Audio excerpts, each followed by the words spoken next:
नमस्कार दोस्तों, स्वागत है आप सभी का द सिलेक्शन पावर के ऑनलाइन लर्निंग प्लेटफॉर्म पे। दोस्तों जैसा कि आपको पता होगा, कल से हमारा यूपी बोर्ड एग्जाम, ठीक है, यूपी बोर्ड एग्जाम 2022 स्टार्ट हो रहा।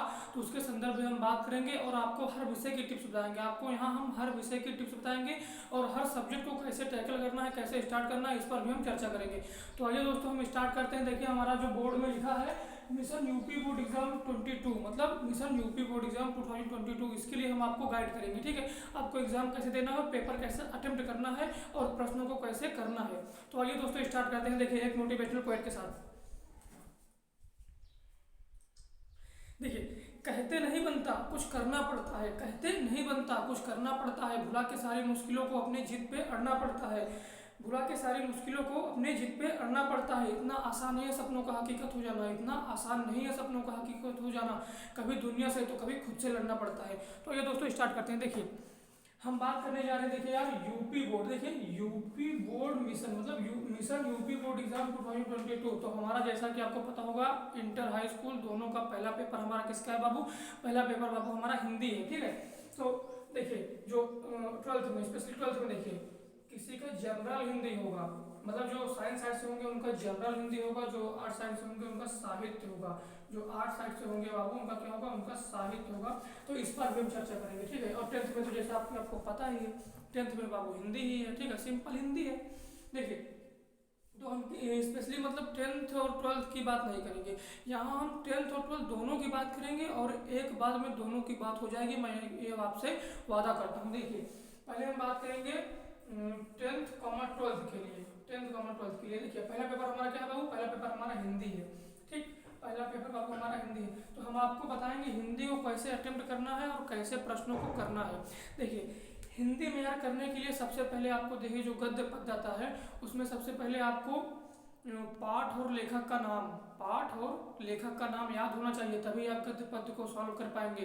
पाठ और लेखक के नाम के साथ साथ ये भी आपको पहचानना आना चाहिए कि यह किस चैप्टर का है, मतलब किस पाठ से यह गद्य लिया गया है, किस पाठ से यह पद्य लिया गया है। जैसे आपको संदर्भ पूछ लिया तो उसमें संदर्भ में रहता क्या है? संदर्भ में ये रहता है ना, संदर्भ में क्या रहता है कि प्रस्तुत गद्यांश हमारी हिंदी पाठ्य पुस्तक के फला फला चैप्टर से लिया गया है, इसके लेखक फला फला जी हैं, बस हो गया, इतना लिखना रहता है। इसके लिए आपको 2 मार्क्स मिलता है। इसके लिए कितना मार्क्स मिलता है? इसके लिए आपको 2 मार्क्स मिलता है। ठीक है, तो आपको प्रसंग भी लिखना होगा, व्याख्या भी लिखना होगा। और देखिए जो टीचर होते हैं हमारे यूपी बोर्ड के, हाँ जो हमारी यूपी बोर्ड के बाबू टीचर होते हैं वो स्पेशली क्या देखते हैं? वो स्पेशली संदर्भ भी देखते हैं। अगर आपका बाबू संदर्भ सही है तो व्याख्या और प्रसंग नहीं पढ़ेंगे, क्योंकि वो जो कॉपी चेक करते हैं तो उनको पैसा मिलता है। ठीक है, मतलब जितना जल्दी एक दिन में कॉपी चेक करते हैं जितनी कॉपी, उस हिसाब से उनको पैसा मिलता है। तो संदर्भ अकेले ही देखते हैं। संदर्भ देखें, हाँ इसने लड़की ने संदर्भ सही लिखा, तुरंत आगे बढ़े। अगर आपका बाबू संदर्भ गलत है तो आपको व्याख्या और प्रसंग का भी नंबर नहीं मिलेगा, ये बात काट बांध लीजिए। ठीक है, आइए देखते हैं। देखिए जो एक नंबर का होता है वो तो आपको पता ही होगा यार, कृतियां रचनाएं पूछा जाता है और कुछ नहीं, गद्य पद हो गया। और देखिए आपको जीवन परिचय हो गया। ठीक, जीवन परिचय हो गया। जीवन परिचय में वो आपको क्या क्या याद होना चाहिए? इनके माता पिता का नाम, इनका जन्म कहाँ हुआ, फिर से सुनिएगा, इनके माता पिता का नाम, इनका जन्म कहाँ हुआ। 12th में साहित्यिक परिचय पूछा जाता है, लिखा मतलब उसी तरह जाता है, कोई दिक्कत है नहीं। ठीक, देखिए देखिए उनके माता पिता का नाम, उनका जन्म कहाँ हुआ, किस सन में हुआ, कब हुआ, अगर दिन है तो किस दिन हुआ। ठीक है, तो ये सब। और उन्होंने शिक्षा कहाँ से ग्रहण की, उनकी मृत्यु कब हुई, किस दिन हुई या किस रोग के कारण हुई, जैसे 6 रोग टीबी के कारण प्रेमचंद की हुई थी, तो ऐसे भी पूछा जाता है कि टीबी के कारण किसकी मृत्यु हुई, ऐसे पूछ लिया जाता है। मतलब ऐसे पूछा नहीं जाता स्पेशली, लेकिन जो जीवन परिचय होता है उसमें आपको ये सब लिखना पड़ेगा। ठीक है, अगर आपको बाबू याद है आप तभी लिख पाएंगे, अगर आपको याद नहीं है तो आप नहीं लिख पाएंगे। यह बात आप ध्यान दीजिएगा। ठीक है, स्पेशली आज हम हिंदी के बारे में बात करेंगे कि हिंदी के पेपर को कैसे टैकल करना है और कैसे प्रश्नों को सॉल्व करना है। ठीक है, और देखिए गद्य पद हो गया और आपका आता है जो निबंध। निबंध यार देखिए पहली हेडिंग निबंध में बाबू लिखना आप प्रस्तावना। प्रस्तावना पहली हेडिंग हमारी प्रस्तावना होनी चाहिए, ये मैंडेटरी है, मतलब कंपलसरी है, पहली हेडिंग प्रस्तावना होनी ही चाहिए। आप बीच में चाहे कुछ लिखे यार, अगर आपको नहीं आता है बीच में चाहे कुछ लिखे, डजेंट मैटर, लेकिन पहली हेडिंग आपकी प्रस्तावना होनी चाहिए। फर्स्ट हेडिंग इस प्रस्तावना, यह कंपलसरी है, मतलब यह होनी ही चाहिए। और लास्ट हेडिंग क्या होनी चाहिए? ये फर्स्ट है। ठीक है, ये फर्स्ट हेडिंग है, ये फर्स्ट हेडिंग है। ठीक, और लास्ट हेडिंग होनी चाहिए आपकी उपसंहार। लास्ट हेडिंग बाबू आपकी होनी चाहिए कि उपसंहार, मतलब इसमें या निष्कर्ष भी लिख सकते हैं, लेकिन मैक्सिमम उपसंहार लिखा जाता है, ठीक है। तो ये आपकी लास्ट हेडिंग होनी चाहिए। निबंध के बारे में हम बात कर रहे हैं, लास्ट हेडिंग होनी चाहिए। निबंध में बाबू पहले हेडिंग आपकी होनी चाहिए प्रस्तावना और लास्ट हेडिंग होनी चाहिए उपसंहार। उपसंहार, ठीक है। उपसंहार में हम क्या लिखेंगे कि जैसे मतलब कोई निबंध आ गया तो इससे हमें शिक्षा क्या मिलती है, इसके बारे में हमें ज्ञान क्या मिलता है, ठीक है। देखिए यही सब हमको लिखना है। देखिए जैसे एक कहानी मैं आपको सुनाता हूँ।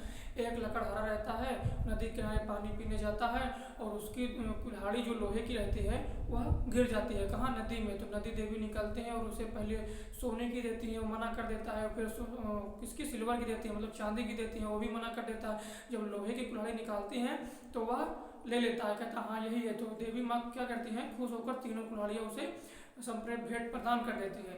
तो इसके अंत में प्रस्तावना निष्कर्ष क्या निकलता है? निष्कर्ष बाबू ये निकलता है कि हमें अपने सच्चाई के मार्ग पर चलना चाहिए, हमें अपने सच्चाई के मार्ग से कभी विचलित नहीं होना चाहिए। दुनिया कुछ भी सोचे, कुछ भी कहे हमारे बारे में, हमें उससे कोई परवाह नहीं करनी चाहिए। निष्कर्ष ये निकलता, सिंपल सी बात है। तो उपसंहार में हमको यही लिखना है, ठीक है। उपसंहार में हमको क्या लिखना है? यही लिखना है। और प्रस्तावना में क्या लिखना होता है? प्रस्तावना मतलब यह कहानी किस चीज़ पर आधारित है, कहानी किस चीज़ पर। जैसे ये कहानी जो मैंने आपको सुनाया किस चीज़ पर आधारित थी? यह ईमानदारी पर कहानी आधारित थी। कहानी किस पर आधारित थी? ईमानदारी पर आधारित थी। तो इसी तरह थोड़ा मतलब बढ़ा चढ़ा के लिखना रहता है, ठीक है। और एक बाबू बात और देखिए, कोई प्रश्न यार छोड़िएगा नहीं। अगर आप प्रश्न छोड़ेंगे तो गलती आपकी होगी। कोई प्रश्न आप छोड़िएगा नहीं, कोई भी प्रश्न आपको छोड़ना नहीं है। छोड़ना सख्त मना है, प्रश्न छोड़ना ही नहीं है। अगर आपको नहीं याद है उसको भी करो, चाहे गलत हो चाहे सही हो, लेकिन पेपर में प्रश्न को अटेम्प्ट करके आओ। पेपर में प्रश्न को अटेम्प्ट या टैकल करके आओ। क्योंकि यार देखिए, अगर आपको, देखिए मोटी बात सोचो, अगर आपको कोई प्रश्न है, ठीक है, अगर आपका कोई प्रश्न है वो 10 मार्क्स का है, ठीक, कितने मार्क्स का है बाबू? 10 मार्क्स का है। ध्यान दीजिएगा, कोई प्रश्न आपका 10 मार्क्स का है, आपको कुछ भी उसके बारे में नहीं जानते हैं, कुछ भी नहीं जानते हैं, मान लीजिए उसके बारे में आप 0% नॉलेज रखते हैं, ठीक है। लेकिन यार अगर 5-6 लाइन, 10 लाइन, 8 लाइन तो लिख सकते हैं यार। ऐसा तो कोई, अगर आप पढ़े हैं तो ऐसा तो कोई ब्रह्मांड में है नहीं कि मतलब यार हिंदी में भी नहीं लिख पाओगे 10 लाइन 8 लाइन। इतने कमज़ोर तो हो नहीं, क्योंकि हिंदी माध्यम से हो, यूपी बोर्ड से हो, तो इतने कमज़ोर तो हो नहीं कि हिंदी में 10 लाइन नहीं लिख पाओगे। भाई इंग्लिश होता तो मैं मानता कि हाँ इंग्लिश में नहीं लिख पाते, ठीक है। अगर आप इसमें एक भी लाइन मतलब लिख कर आते हैं तो 1 मार्क्स तो जरूर मिलेगा। देखिए अगर आप 10 मार्क्स का प्रश्न आता है, ठीक है, अगर आपका कोई प्रश्न 10 मार्क्स का है, इसमें कुछ ज़्यादा कुछ नहीं, आप 1 पेज लिखिए, बस 1 पेज, मैक्सिमम 8 से 10 लाइन। अगर आप 8 से 10 लाइन लिखेंगे ना तो भी एग्जामिनर शर्माते शर्माते यार, शर्माते शर्माते 4 से 5 मार्क्स तो देगा ही। 4 से 5 मार्क्स क्या करेगा? देगा ही। 4 से 5 मार्क्स एग्जामिनर देगा ही। शर्माते शर्माते, मैं बोल रहा हूँ, एग्जामिनर क्या है, शर्माते शर्माते 4 से 5 मार्क्स तो देगा ही। तो यार देखिए, अगर 70 में से आप 18 नंबर पाए, ठीक, आप 70 में से 18 नंबर पाए। कोई लड़के, देखिए कोई लड़के ऐसे होते हैं जो नहीं पढ़े रहते हैं तो मतलब उनका प्रॉब्लम हो जाता है। मान लीजिए 70 में 18 नंबर पाए, ठीक है, अगर आप इसको छोड़ के आए तो आपका 18 ही रहेगा, आप हिंदी में फेल हो जाएंगे, सिंपल सी बात है। अगर आप इसको करके आएंगे तो प्लस इसमें 5 ऐड कर देंगे, ये आपका 23 मार्क्स हो जाएगा, आप पास हो जाएंगे। बात मान रहे हैं कि नहीं? हाई स्कूल की बात कर रहा हूँ मैं, बात मान रहे हैं कि नहीं? बात मान रहे हैं। उसमें इंटर में समझ लीजिए 28 और क्या 100 होता है, इसमें 28 समझ लीजिए, इसमें 33 हो गया, इसमें 33 मार्क्स हो गया, आप पास हो गए, ठीक है। ये पेपर आपका 100 मार्क्स का होता है, ठीक है, इंटर वाला। ये 10th वाला है, ठीक, ये 12th वाला है, ठीक।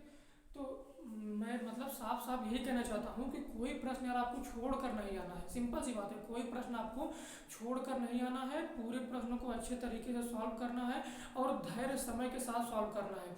उम्मीद करता हूँ कि आप पूरी तैयारी के साथ होंगे और पेपर देने के लिए उत्सुक होंगे कि कब जल्दी एग्जाम हो, कब एग्जाम में हम फोड़ के आएँ, ठीक है। उम्मीद मैं आपसे यही कर सकता हूँ। तो मैं यार आशा ही तो कर सकता हूँ और आपसे क्या कर सकता हूँ, ठीक है। तो देखिए मैं आपको क्या बताया कि पहली, हाँ ये सब तो हो गया, ठीक है, पहली हेडिंग लास्ट हेडिंग ये सब चीज़ जो मतलब हो गया, फलाना ढिमका सब जो इतना होना था सब बता दिया आपको।